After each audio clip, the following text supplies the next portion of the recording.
Добро вечер во емисијата 360 степени налсат. Вечерва во нашиот фокус е првостепената пресуда за настаните од 27 април 2017 година во Собранието. Вкупно 211 години затвор изрече денеска судот за 16 на обвинети, од кои највисока казна од 18 години затвор доби Митко Чавков, тогашен директор на Бирото за јавна безбедност во МВР. Игор Дурловски, еден од водачите на протестите во тој период, беше ослободен од обвинението за терористичко загрозување на уставниот поредок. Драконска казна, да речам. Но се очекуваше дека Митко Чавков ќе добие барем 2-3 години повеќе казна од останатите. Секако дека предмет на жалба ќе биде оваа пресуда, а верувам дека и понатаму можеби ќе бидат упатени барања до Европскиот суд за човекови права за заштита токму на правото на фер и правечно судење во поглед на должина на траење на постапките. Дали може да се зборува за задоволена правда во целина зборува? Sigurisht që po, por nuk është përmbyllur, sepse faza e dytë e gjithë kësaj ngjarje pritet që të zhvillohet, që është në fazën hetimore, e në të cilën janë të përfshirë persona bartës të funksioneve politike që llogaritët se mund të jenë organizatorët dhe ideatorët e ngjarjes të 27 prill. Останете на Алсат, дебатата почнува по кратка пауза.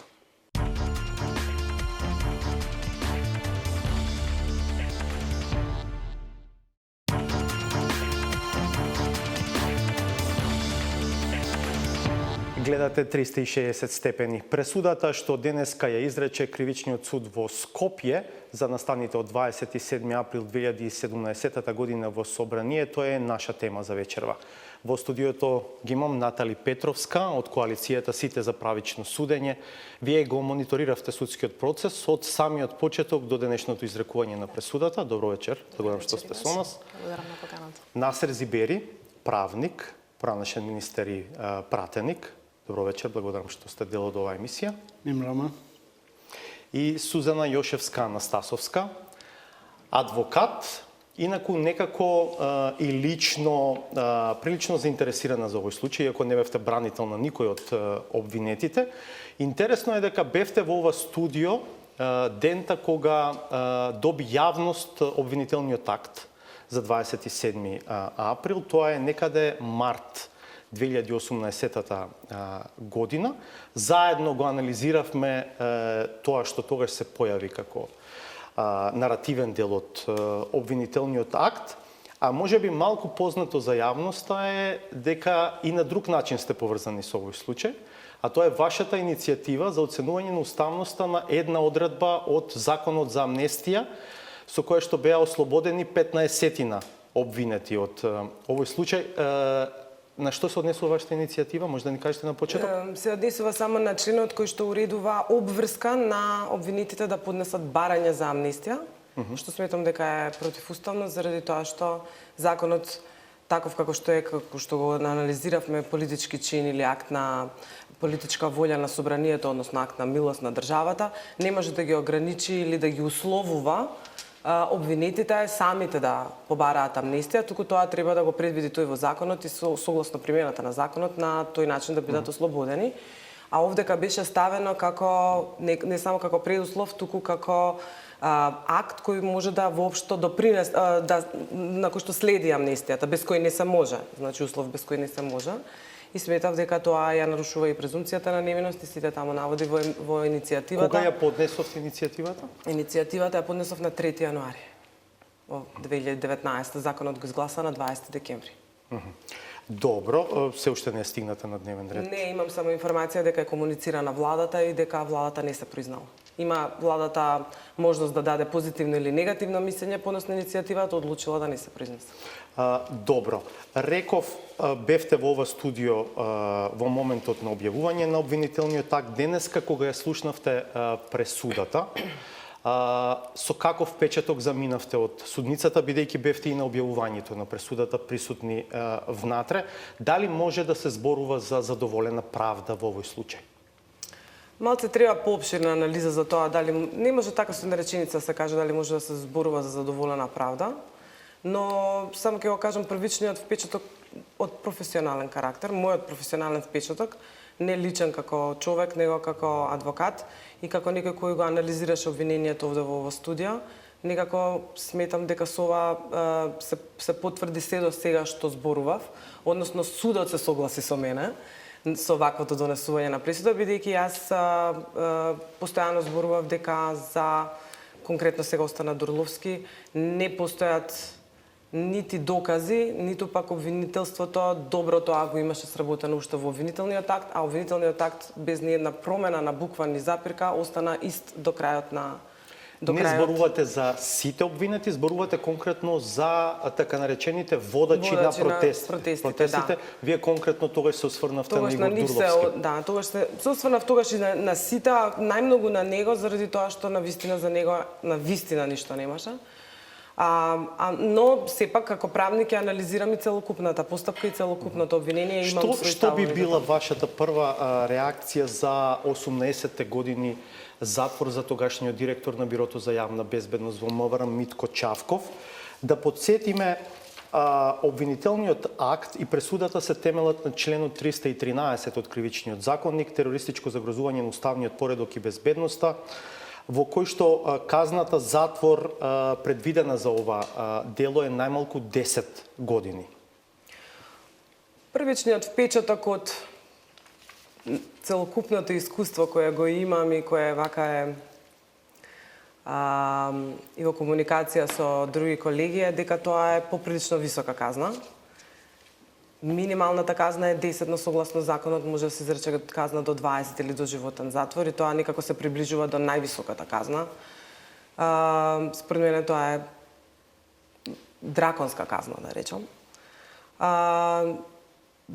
Толку би се до тука би коментирала во однос на висината. Сепак во поглед на овој обвинет немам толкав увид во доказите ниту во тоа што се случувало за да можам да кажам некои подетални анализи, но 18 години сепак ми изгледа за многу висока казна.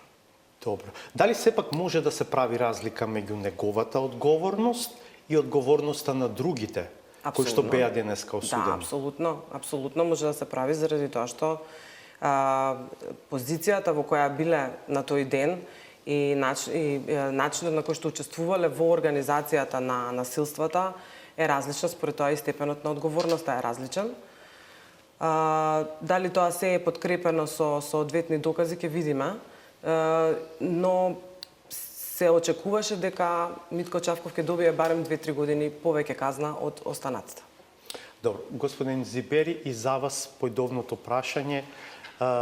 Денеска кога првично го сумирате тоа што го соопшти судечкиот совет од Кривичниот суд во Скопје, 211 години затвор за 16-мина обвинети, 18 години затвор за тогашниот директор на Бирото за јавна безбедност, во просек казни над 12 години, само една е 10 години, практично имаме 2, 7 и 8, ќе се осврнеме на нив малку подоцна во емисијата. Дали може да се зборува за задоволена правда? Во целина зборува. Да нимате шчиптуваме агдикимине сотом, не дајме димин се јан клярта, да јан афра саќе është максимале. Dhe mendoj se këto shqiptimet të dënimeve janë të kondicionuara nga dy arsye. Arsyeja e parë është vetë kualifikimi i veprës penale, i cili parasheh dënime që minimum janë 10 vjet dhe maksimumi shkon deri në burg të përjetshëm. Që do të thotë gjykata i ka limitet e përcaktuara me ligj se çfarë mase të dënimit do të shqiptohej. Një dhe e dyta varet nga pozita që kanë pas aktorët e caktuar në ngjarjet e 27 prillit, dhe këtu në rend parë i referohem vetë zotit Çavkov, i cili ka ushtruar detyrë me përgjegjësi të lartë shtetërore, dhe kjo e ka kondicionuar edhe lartësinë e shqiptimit të dënimit në Aktgjykim. Dhe konkretisht të përgjigjem në atë se a u plotësu drejtësia në rastin konkret, sigurisht që po, por nuk është përmbyllur, sepse faza e dytë e gjithë kësaj ngjarje pritet që të zhvillohet, që është në fazën hetimore, e në të cilën janë të përfshirë persona bartës të funksioneve politike që llogaritët se mund të jenë organizatorët dhe ideatorët e ngjarjeve të 27 prillit. Натали Петровска, реков, доаѓа од невладината коалиција, сите за правично судење. Станува збор за случај што ги одбележа овие последни 2 години, генерално во општеството, по едни драматични настани што се случија на 27 април 2017 година. Од тука беше чувствителен целиот процес.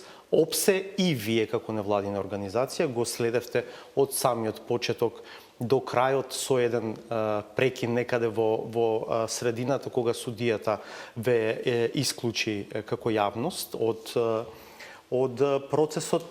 Од аспект на квалитет на судски процес, вие реагиравте неколку пати, па и јавно. Ако треба да го оценувате, што би рекле? Првата реакција ни беше за честеноста на судењата, меѓутоа не само за честеноста на неделно ниво како што беа истите закажувани, меѓутоа и на време траењето на судските расправи. Значи имаме еден предмет кој што ефективно во фаза на постапка заврши за отприлика 6 месеци, а бројот на рочишта е 59 кои што се одржани во овие 6 месеци. Тоа значи безмалку 2 рочишта на неделно ниво. Сега, нашата забелешка воглавно беше во моментот кога рочиштата траја и повеќе од 8, 9, 5, 10 часа и продолжуваа веднаш наредниот ден. Забелешките ни беа упатени во насока на тоа дека се оневозможува ефективна одбрана на обвинетите во случајот, бидејќи се оневозможува и адекватно време на припрема на таа одбрана, спремност на адвокатите понатаму да постапуваат и реагираат во однос на наводите кои што се изнесувани од обвинителството.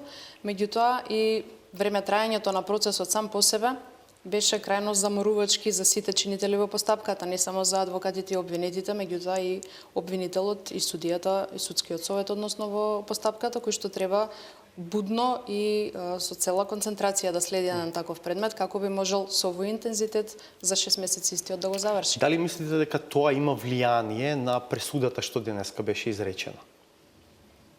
Од аспект на Тоа што зборувавте, можноста за ефективна одбрана на обвинетите, дали мислите дека имало влијание? Знам дека е сензитивно прашањето, не мора и да ми одговорите. Не, пресудата очигледно на судијата, односно судскиот совет беше доволно овој временски период да ги оцени сите докази и да донесе пресуда. Меѓутоа, понатаму секако дека предмет на жалба ќе биде оваа пресуда, а верувам дека и понатаму можеби ќе бидат упатени барања до Европскиот суд за човекови права за заштита токму на правото на фер и правечно судење во поглед на должина на траење на постапките, бидејќи ние во некои од нашите реакции токму и посочивме дел од праксата на овој суд, меѓутоа не беше земено во предвид. Зашто реагиравте конкретно? За должината на траење на постапките, Да. во однос на сатницата на траење на постапките, затоа дури поднесовме и представка до Судскиот совет на Република Македонија, по која што представка до ден денес се уште немаме одлука.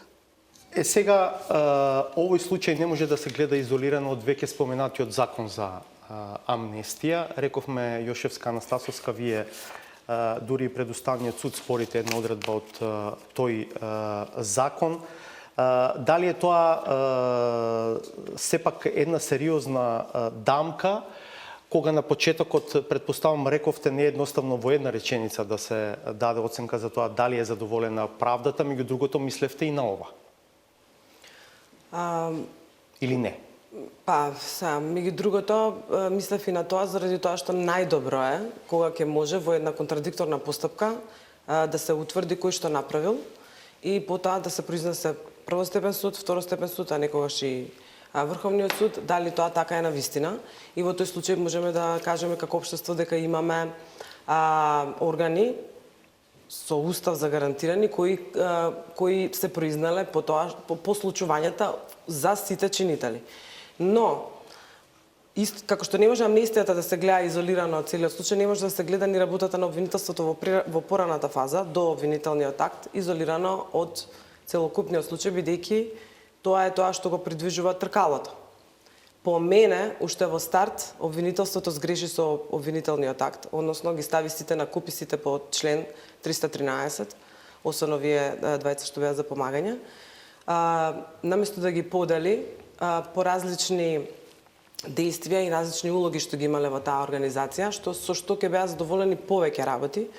Меѓу другото и ова за што укажуваа невладините и за должината на постапката и за честеноста на судењата, доколку беа поделени на различни постапки со различни кривични дела, тоа ќе беше малце, а и од аспект на амнестијата ќе беше третирано поинаку, зашто друго е, ако вие претениците ги ставите во една постапка кривична и потоа ги амнестирате, тие остануваат само за таа. А амнестијата некако кога се донесе влијаеше на чувството на неправедност на сите обвинети во оваа постапка, бидејќи беа заедно обвинети, заедно во една организација.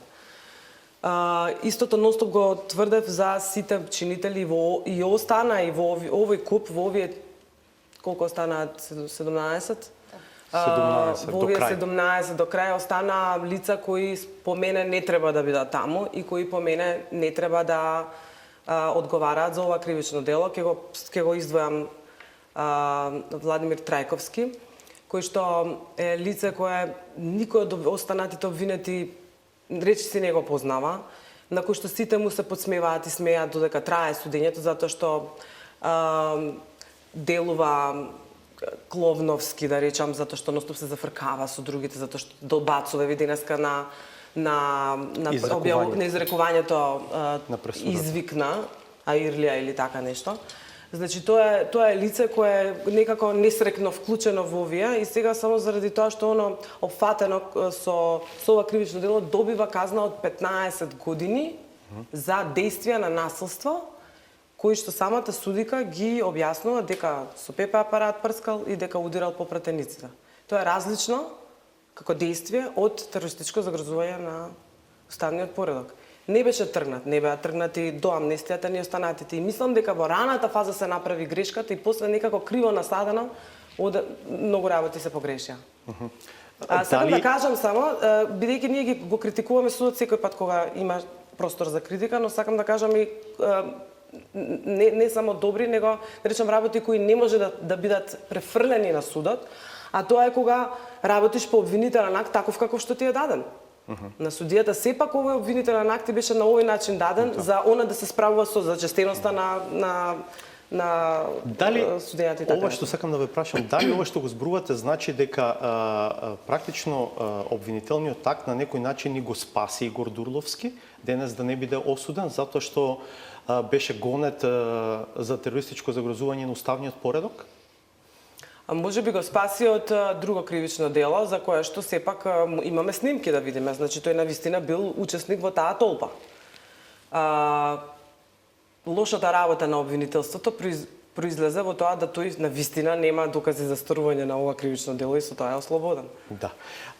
Господин Зибери, ќе ве прашам и вас за законот за амнестија. Имаше обиди да се објасни со принципиелни причини, за тоа дека се амнестираат оние што не направиле насилство и не биле дел од организаторите на настанот како дел од процес на помирување, но сепак се чини дека беше донесен за да се ослободат дел од пратениците кои подоцна гласаа за уставните измени поврзани со името.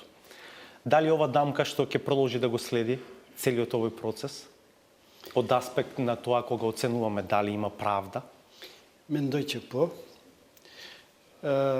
Sepse kryeministri që në paraqitjen e parë në parlament dhe deri në fund i qëndrojnë në një farë mënyre konzistenti des për një pajtim të përgjithshëm, i cili do të nënkupton ndërmarrje të aktiviteteve të shumë llojta, edhe në fund e gjithë ai koncept dhe ide përfundoi me ligjin për amnesti.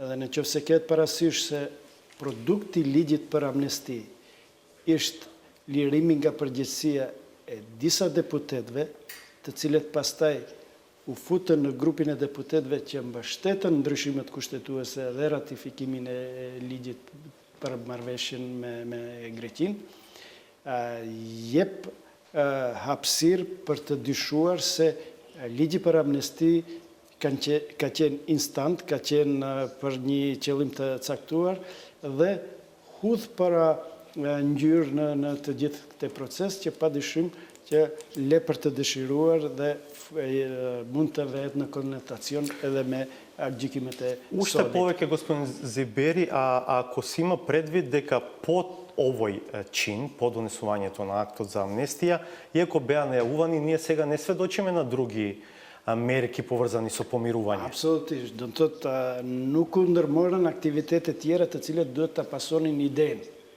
Nëse vetëm ligji për amnesti i kënaq kërkesat e një ideje për një pajtim të përgjithshëm, mendoj se absolutisht është e papranueshme dhe se nxjerr në sipërfaqe idenë se ky ligj ka qenë i detirueshëm për të arritur një qëllim politik. Edhe pse vetë amnestia pra ka qëllim politik të caktuar, por nga ana tjetër jep hapësirë për komente se kemi të bëjmë me drejtësi selektive. Да, се согласувате со овој пристап, вие реагиравте во моментот кога беше донесен законот за амнестија? Да, имавме реакции за поднос на законот за амнестија, поднос на применливоста на законот и целата постапка која што ја опфаќа законот, нели, од процесен аспект и како тоа влијае на самиот закон на кривична постапка, односно конкретно точно на овој предмет. И се разбира дека на некој начин се пристапи кон селективност во пристапот кон обвинетите во рамки на постапката, што како да го искоментирам, дека не е во ред и не е коректен пристап. Да. Имате ли свое мислење за две пресуди кои што денеска беа донесени? Едната за Александар Василевски Нинџа, тој доби 8 години затвор под законскиот минимум од 10 години, и Абдулфета Алими, кој што е дел од собраниското обезбедување во тој момент, подоцна му помага на Зијадин Села на некој начин да остане жив. Та вечер тој доби 7 години затвор, исто така под законскиот минимум. Судиката денеска при објавувањето на пресудата се обиде да објасни некакви околности кои што веројатно довеле до ублажување. За Александар Василевски рече дека да учествувал во дел од организирањето, бил свесен за дел од действијата, но не влегол во парламентот и не направил насилство. А кај Алими беше наведено токму ова негова подоцнежна улога во ноќта на 27 април и условно кажано спасувањето на Села. Најверојатно судијата ги има во предвид точно овие околности за олеснување, односно намалување на казната под оној минимум што е предвиден.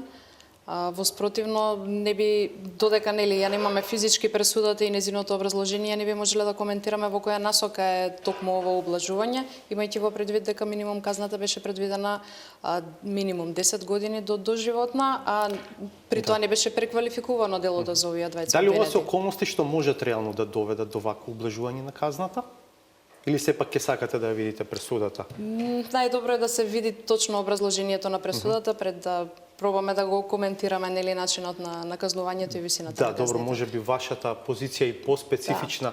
Да. Јошевска, вас ќе ве прашам, има еден впечаток во јавноста дека конкретно Александар Василевски Нинџа како на некој начин да беше дел од некаков договор со обвинителството, а на крајот може би тоа го гледаме и во пресудата на судот. Факт е дека подоцнежната отворена истрага за организаторите на настаните од 27 април некако како да се совпаѓа со делот од одбраната, мислам, на Александар Василевски во рамките на овој предмет. Го делите тој впечаток? Да, апсолутно, ама тоа беше и една од идеите зашто се боревме и ние како ФЕЛА да не постојат оние правила за одмерување на казна со плусеви, минуси, бодови и така натаму, за да судијата биде под впечаток на целокупната постапка, на секој обвинет и на сите олеснителни и отежителни околности. Некогаш во некои постапки постојат некои олеснителни околности кои што не може да се наведат во тој некој си правилник или закон кога беа фактички оневозможени, мора да бидат само математичари не може да се да биде сметат. формула. Не може. Сега во конкретниот случај судијата ќе мора да објасни што од или личноста или действијата на нинџа презала како олеснителна околност мора да го образложи тоа, особено дека иде под минимум.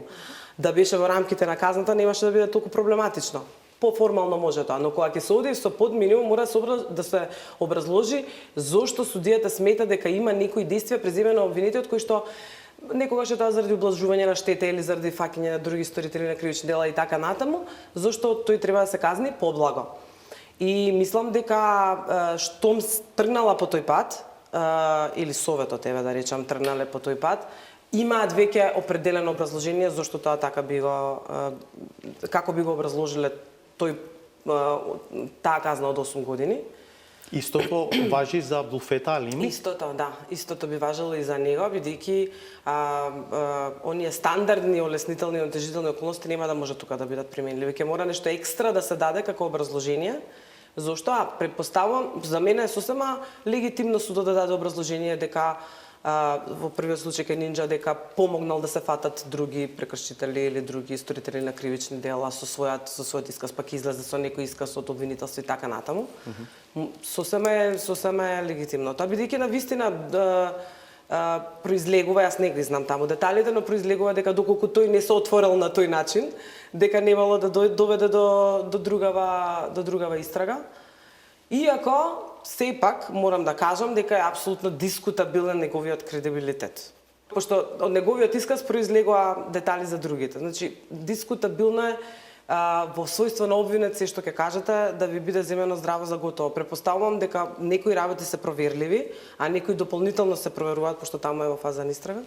Да се провери секој детал треба, бидејќи тој има интерес како обвинет да дава Добро, тоа, да го кажа тоа што обвинителство сака да го чуе. Обвинителството уште кога ја отвори истрагата рече дека поседува и други докази на кои што ја темели наредбата за истрага, но ќе видиме секако кога ако стигне тој процес до обвинителен акт, и ако веројатно ќе стигне, па тогаш ќе можеме да го процедуваме ова што сега го зборувате. Сакам уште за нешто да ве прашам. Денеска при изрекувањето на пресудата од судиката слушавме квалификација од типот емотивно сведочење проследено со солзи и така натаму, тој тип на некакви слободни квалификации кои што некако, барем за мене, јас не сум правник, некако како да немаат допирна точка со правото. Грешам? Не. Во образложение судијата мора да користи секаков речник за да долови на читателот, на тој кој што ќе чита пресудата, што всушност се случувало и како тоа на некаков начин допира до судот за да може да донесе соодветна одлука. Не се тие ретки образложенија каде што ги опишуваат, бидејќи имаат непосредно ги гледаат сведоците и имаат увид во нивните искази, ги опишуваат начините на кои што ги даваат и дека тоа сепак го зело судот во предвид. Нема тука ништо по мене невообичаено и дури јас ги упатувам судиите да малце повеќе се впуштат во раскажување на да се ослободат од правничкиот од некои речници кои што нонстоп ги слушаме во нашава ФЕЛА, да малце послободено да може да раскажат што врз основа на што утврдиле. Не знам дали тогаш го коментиравме фактот што обвинението беше напишано на 5 страни. Да.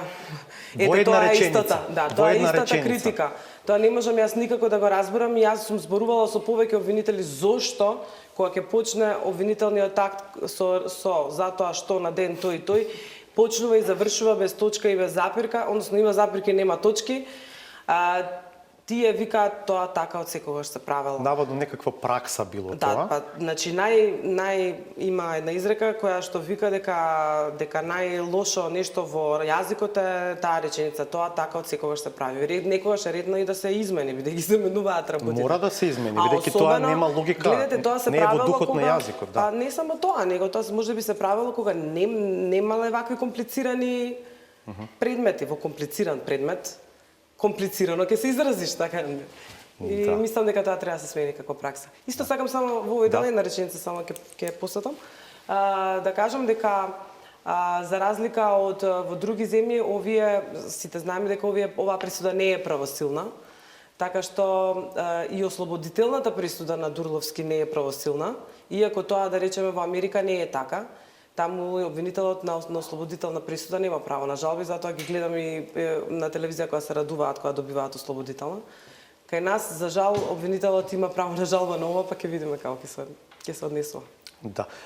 Господин Бидејќи јас Зибери, бев многу изненадена дека остана на обвинението во завршни зборови по изведување на целата доказна постапка. Не можев да се изначудам. мислевте дека сепак ќе преквалификува за дел од обвинетите? Да. Кога остана тотално на целото, бев многу шокиран. Па тоа е обично и пракса со 90% од предметите. За да се одржи обвинението, обично се преквалификува за да може да обвинетите бидат осудени. Меѓутоа позитивна пракса во секој случај. Да.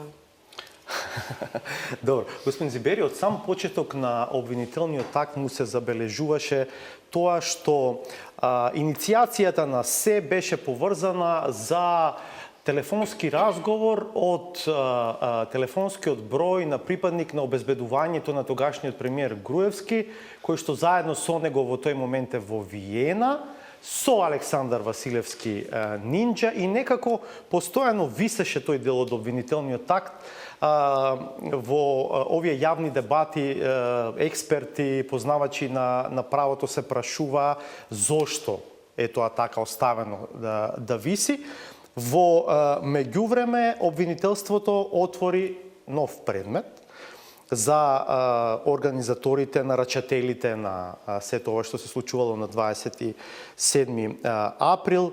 Еден од осомничените таму е токму поранешниот премиер Груевски, потоа поранешниот председател на Собранието Трајко Велјановски, Милејан Акиевски, Спире Ристовски, Владимир Атанасовски, тогашниот директор на Управата за безбедност и контраразузнавање, кој што патеме и во притвор, и Никола Бошковски, исто така од УБК, кој што е во бегство, и Грција одби да го екстрадира во Македонија.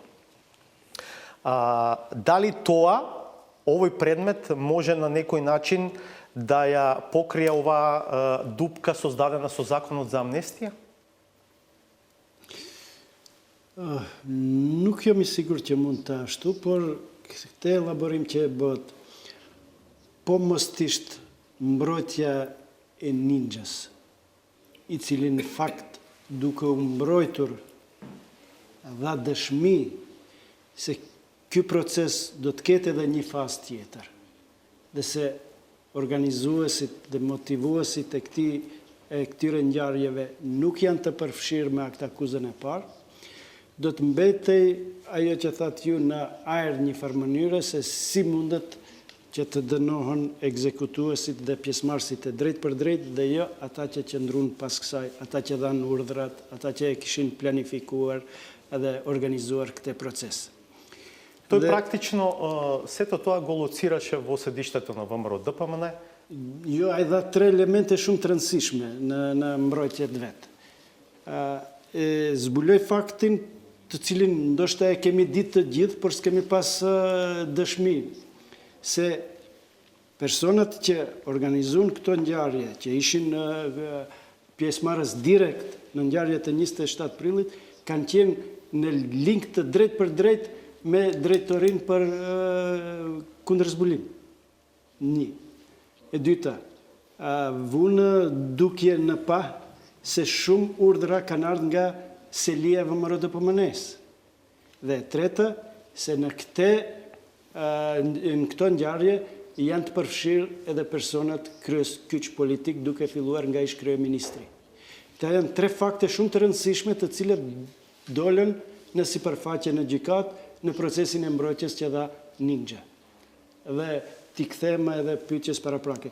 Unë besoj që sigurisht që gjykata i ka pas parasysh këto fakte kur ka shqiptuar dënimin për të cilin gjithë pajtohemi se është në minimumin, a vetë ky person ka qenë një nga pjesëmarrësit aktiv në ngjarje. Да. Се разбира, предпоставам и вие ќе се согласите со сета дистанца кон кредибилитетот на самиот човек и потребата сето тоа што тој го кажа сепак да биде проверено и подкрепено и со други докази. Sigurisht, avokatja që në fillim e tha se gjithë çka thotë do të thotë i akuzuari, gjykatësi duhet ta merr me rezervë dhe atë ta dëshmoj pastaj në procedurë. Por ama është informacion i rëndësishëm dhe indicie për të zgjeru akt akuzën ose për të filluar një proces tjetër, ashtu siç e kemi aktualisht. Да. Сега предпоставам ќе следуваат жалби.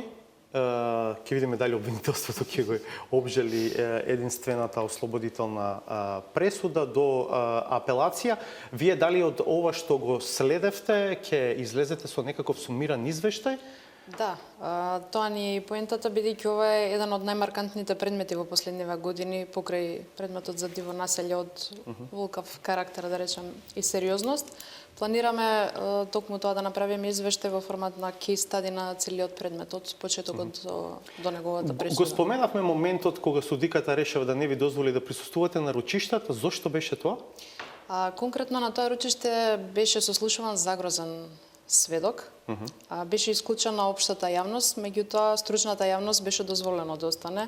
Мисијата на ОПСЕ со свој представник како стручна јавност беше оставен на самото судење, меѓутоа нашиот представник беше исклучен со образложението дека не сме независни во следењето и веројатно... Што значи тоа не сте независни? Не би знаела јас да дефинирам, меѓутоа претпоставувам, бидејќи интензивни беа нашите реакции во тој период токму на овие неколку работи кои што посочив како се одвиваше постапката. Образложението беше само тоа, представникот на коалицијата се исклучува поради фактот што не се независни во следењето и известувањето за судењата. Добро, интересно. Инаку јас не познавам друга држава која што јавноста ја диктира на записник. Јавност не се диктира на записник, во овој случај како куриозитет од нас што идеме таму. Значи јас кога сум јавност, јас сум со име и презиме на записникот. Да, и денес ве чувме на почеток дека сте таму. Јавноста во својата суштина, значи дека ако шетам покрај судот и речам и сакам да влезам да послушам некое судење, да поминам низ сите безбедносни проверки и ако поминам низ безбедносните да можам каде сакам, во која сакам судница да тропнам и да влезам. Доколку тоа го дозволуваат просторните и другите прилики. Некогаш не го дозволуваат судиите дозволуваат до толку и толку број на луѓе, понатаму не. Овдека конкретно имаме нова и голема модерна судница и доколку може да собере јавност, треба да собере без да се легитимира таа јавност. Зошто треба бил секој да знае дека јас сум внатре во судница, значи. Оти јавноста денеска беше на индиректен начин присутна таму, бидејќи многу камери имаше и директен пренос, така што Да. Ама ова вака делува бидејќи тежината на предметот е голема и делува како ништо во однос на останатите работи, но во суштина е проблем на судството. Како ја третираат јавноста. Јас сум присуствувала на судења во многу држави. Всушност и како турист кога одам во други држави, кога ќе стигнам до судот, влегувам во судот. И се додека ги запазувате принципите на правилно облекување, немање оружје и така натаму, секаде може да влезете, никој не ве прашува кој сте. Кај нас е тврдина судот за некои работи. При тоа имајте во предвид дека основниот суд Скопје 1 во Скопје е еден од најотворените судови во државава во поглед на овозможување на присуство на јавност. Има известно подобрување во смисла, дури меѓу другото и на ова што е камери можат да влезат внатре, па дури и да се врши директен пренос од објавувањето на пресудата, новинарите се внатре, може да носат техника во еден определен дел и да известуваат. Еве на нас не се земани мобилните телефони, ја не можам да најдам причина зошто ми е одземен мобилниот телефон доле, само им се дозволува на новинарите за да можат, Во Рета и, например, во Британија не смета да го извадите телефонот и да снимате. Има полицајци кои ви гледаат. Но да ми го одземат да морам да го оставам некаде, не е никаде случај. При тоа да присетам за делот, сегментот, предметот и на адвокатите кои што беа Да, им се одзимаат. кои што застапуваа во самиот предмет им беа одзимани по наредба од страна на судот телефоните, бидејќи им беше оневозможена некој вид на комуникација, координација и слично. Не е тоа во духот на началото да. заедност. Знам дека тоа не е предмет на вулкави казни, законски, драконски казни, затворски и така натаму, но секогаш сакам да го спомнувам, бидејќи тоа допринесува за други начала да се остварат во кривичната постапка. Всушност, најдобро е кога јавноста е во целост запознаена со постапките. Тогаш можеме и да критикуваме соодветно. Вака се прави да се оневозможи да влезеш на судење. Господин Зибери, сакам да ве прашам за уште еден елемент поврзан со овој случај. А тоа е чудните околности во кои што собранието на крај не одобри притворање на поранешниот председател на парламентот Трајко Велјановски. Како вие го доживеавте сето тоа? Актуелниот спикер се трудеше да го објасни низ процедура, но дали сепак мислите дека имаше политика во таа одлука, некакви стари врски и пријателства на ДУИ, ВМРО, ДПМН? Бидејќи да се подсетиме, не е единствениот тој случај, и Љупчо Димовски, поранешниот министер за земјоделство, исто така е на слобода, бидејќи собранието не одобри притворање. Таму ни седница, пленумот беше отворен, па одложен и никогаш не беше продолжен. Политичките мотиви немам доказ за да ги потврдам или демантирам, но процедуралните пропусти, да. Имаше сериозни процедурални пропусти кои не смеа да се случат. Прво, не смееше да нема уште еден член во комисијата и комисијата да донесе заклучок, да донесе заклучок по кој ќе се изјасни собранието. И председателот на собранието да го стави на изјаснување заклучокот на матичната комисија. Тоа прво беше пропуст. Втор пропуст беше тоа што председателот на собранието требаше 10 минути најкасно да ја прекине расправата и прашањето да го стави на одлучување. Овие два момента придонесоа да се случи тоа. Дали за тоа постојат елементи од политички мотивирани, немам докази да го потврдам или демантирам, но се остава впечаток дека има. Добро, благодарам уште еднаш што бевте дел од 360 степени. Ве поканувам да останете на Алсат, по паузата е саботажата.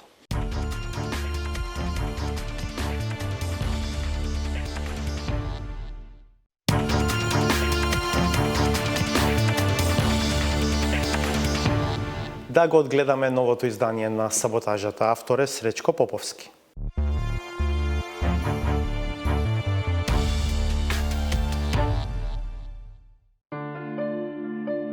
Наместо да отворат постапка за да го санкционираат виновникот кој дозволил символите на правдата да бидат на место за кое внатрешниот круг било поменат да не се чуваат. Специјалните, релативизирајќи го скандалот чии реперкусии може да бидат судбоносни за империјата, по собствено признание, единствено нешто по кое трагаат се Луиджи и Марио. Докази, харти се натопија, но сега нормално процедурите ќе траат околу санирањето. Добро. Големите риби вообичаено подобро пливаат од малите, независно од водите. Така и во тавчето на правдата во кое традиционално малите постојано се на минито, додека големите се користат само за плашење. Политиката тука има свој придонес така што при подготовката, освен наблюдувањето, дава и корисни сугестии околу тоа со што е најдобро рибата да се гарнира. Пазете, значи, ниеден ресторан или сендвичара не сака да купи суров компир, да лупи за да прави готов производ помфрит, сите тие купуваат замрзнати врекички со помфрит. Мора да се обрне внимание дека и во комбинација со компери, таа сепак содржи коски кои знаат да останат во грлото ако многу бргу се голта.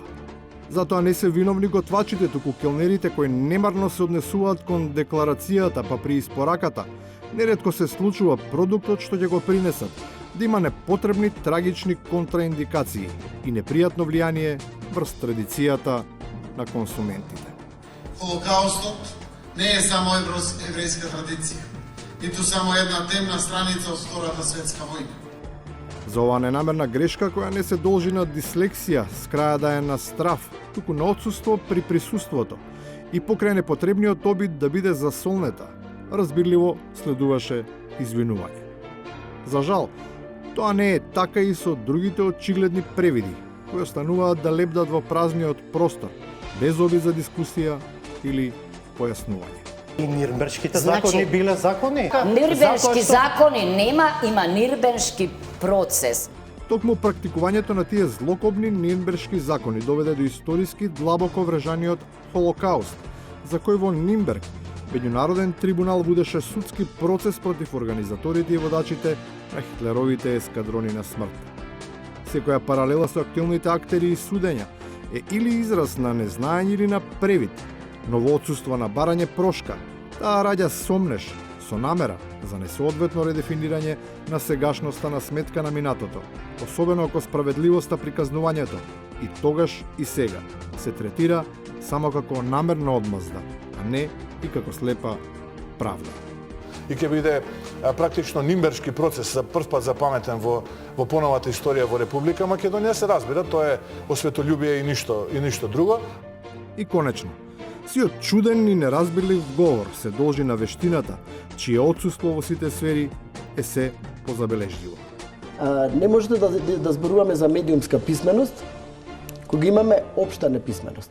Не можеме да зборуваме за образување на читателиве или на публиката како да ги примаат вестите, кога тие што ги создаваат вестите, тие се неписмени. Полоши од аналфабетите и за процес се единствено оние кои наместо да ги подучуваат, само ги индоктринираат. Од тие 2/3 функционално неписмена младина, многу бргу ќе станат мнозинство, кое на крајот и ним ќе им пресудува. Толку за вечерва. Благодарам што бевте со нас. Останете на Алсат и погледнете ги вестите во 23 часот. Ние повторно ќе се видиме в понеделникот 22. Пријатно.